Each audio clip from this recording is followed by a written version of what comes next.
Hi everyone and welcome back. I have a Master 2950. It's brass padlock. It's a dimple. One of the few Master dimple locks that I'm aware of. This one, actually, I think the part number is 2950 EURD, I think. I think I brought this in from the UK. I can't remember. But anyway, it's not, I couldn't find it in North America. Couldn't even find it on eBay at the time.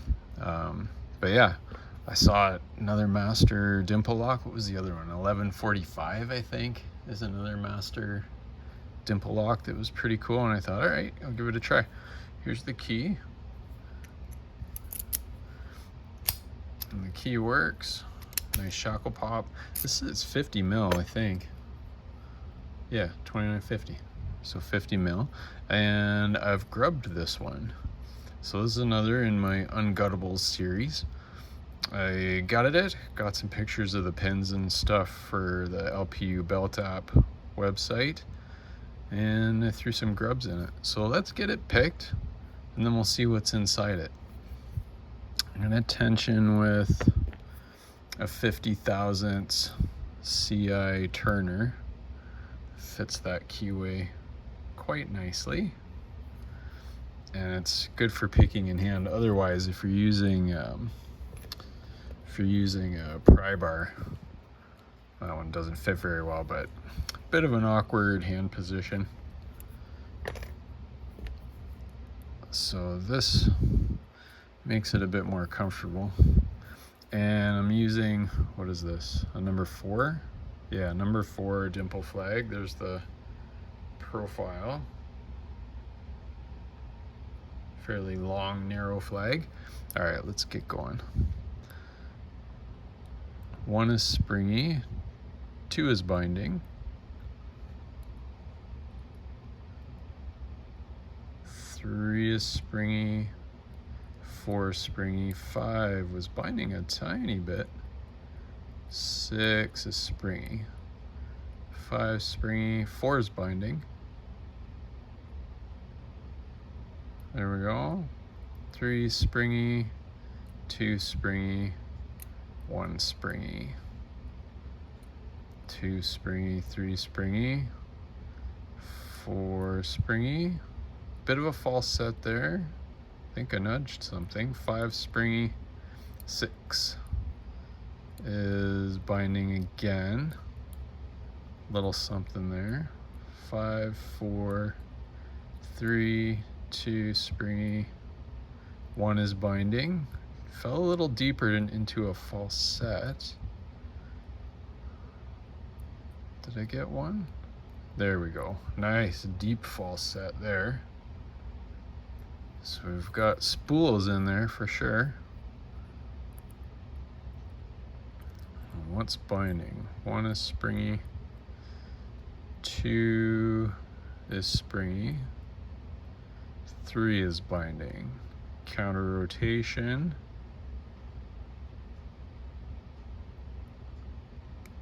There we go, back in that false set. What was that, 3? 4 springy, 5 is springy, 6 is binding. Counter rotation, high lift, and it's open. There we go. Let's get these out of the way.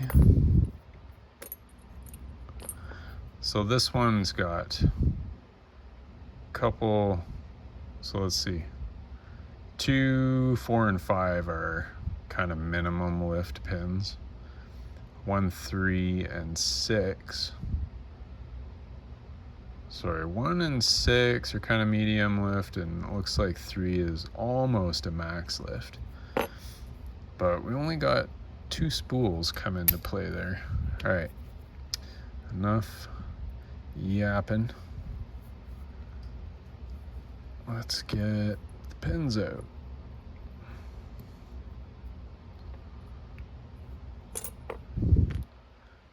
Here's my tweezers. Here we go.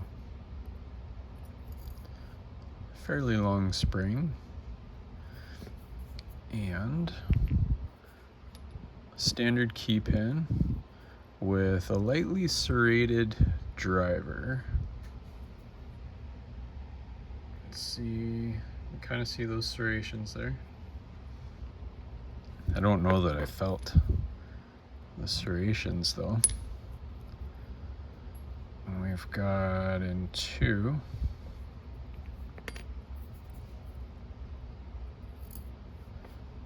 Another steel spring and a spool. Standard key pin and a spooled driver.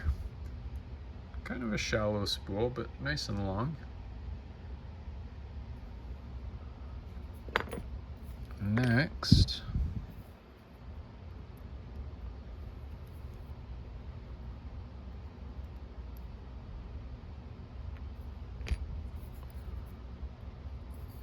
steel spring, standard key pin, and another spool. I'll do a close-up of the pins in a minute.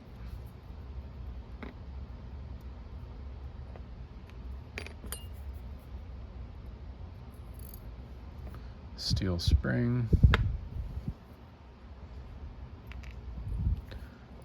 standard key pin, spooled driver,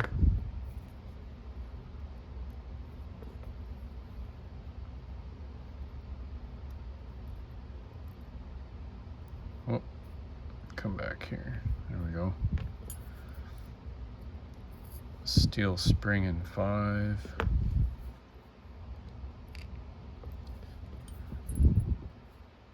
standard key pin and another spooled driver,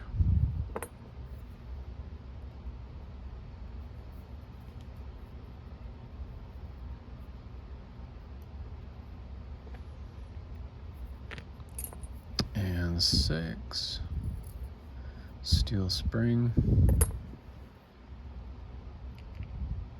standard key pin and another spooled driver. There we go. Now I pulled the plug for some reason. I drilled out the retaining pin for the plug. I'm not sure why I did that, but let's take it out and see. I mean, it might have just been out of curiosity. Is this going to come out? Do I need the key in there? I don't think there's any passive pins. Usually if there's passive pins, I'll drill out the plug retaining pin. So that's the stock pin. Sometimes I wind up destroying the retaining pin and I have to make one to replace it, but this one is stock. You can see the knurling on the end up here, and then there's a tapered bit. Well, not really tapered, but more stepped, I guess you'd say. And that stepped part would fit down into the slot in the plug. Let's see if I can shimmy this out. There we go. What's in there? Okay, there's another plug inside. So there's the cylinder, or the plug rather. Nothing exciting going on there. But there's that slot that the retaining pin would sit in. And it probably just sits in just enough to keep that plug from over rotating and hold it in place. If it goes down too far, then what happens is the plug gets jammed up and it won't turn. I learned that the hard way on another lock a while ago. There's that. Is there anything worth seeing in here? Am I gonna regret pulling this out? No, I don't think so. Okay. So there's the little actuator thing. Those two arms would engage with the locking pawls, and this ridge on the back would fit in the back of the plug. and then you get the turning action there. And you can see, you might be able to see in there. I can get my light positioned. You can see the sprung locking pawls in there. Sort of, see them? Kinda. It's better than nothing, I guess, eh? Yeah. And that's that. Let's get a close-up of the pins. You can see those 5 spooled drivers and that serrated standard, I guess you'd call it a serrated standard driver in one. I just noticed the key pins are all lightly beveled on the ends. See the top end there? There's a slight bevel. The light catches there. Anyway, I imagine that beveling would kind of expand the shear line a little bit in a way. And I think that's all there is. Anything here? Not really. Keyway's a little bit tight. You can see that all that wording does get in the way. I wound up, was I using, what pick? What pick did I use? This one. So I actually wound up resting the shaft of the pick in that notch and using that to lever. There are slots in the wording where each key pin sits, so you can get up in between the wording underneath each key pin, no problem. The high lifts in this one almost maxed out the reach of this pick though, but that wouldn't really be a problem, I don't think. Could probably just kind of get some English on the pick there and force it up. Anyway, I think that's all there is to say about this one.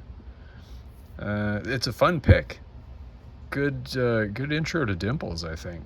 The feedback is good. Some nice counter rotation. The wording is a little bit restrictive, but I think it's workable. And this is a number, I used a number 4. So it's not like you'd have to get, the number 10 or whichever, or 11 that don't come with the full set. You don't even need the full set, just order a couple flags. Anyway, I'm wandering off topic a little bit. The Master 2950 EURD, brought in from the UK, picked and gutted. Thanks very much for watching, appreciate it, and I'll see you next time. Bye-bye.